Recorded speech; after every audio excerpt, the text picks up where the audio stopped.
السلام عليكم أصحابتا qaaliga waa in islaamay halkaas waxaa uga jeedaan garoon lagu dheelahay garoonkaas waa kooxdayda iyo halkaas gurigaas waxaa ku qoran magacaas oo kooxda magaceeda la dhahayo Taraane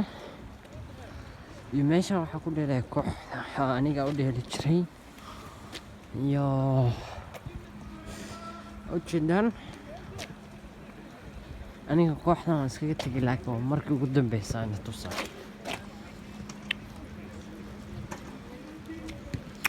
isku dhangore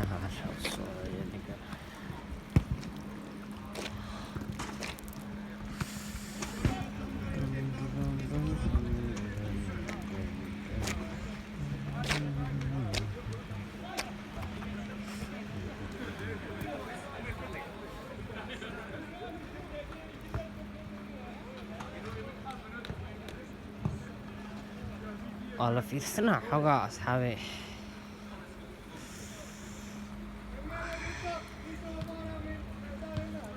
لا يمكن قدر شيء بالفير سيدي ودي لا إله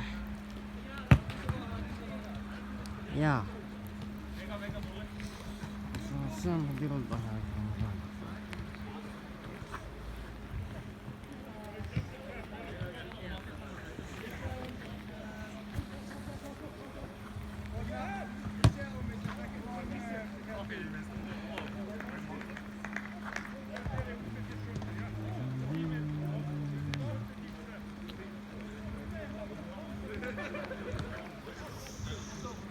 اوكي اصحابتا channel كيغا دقو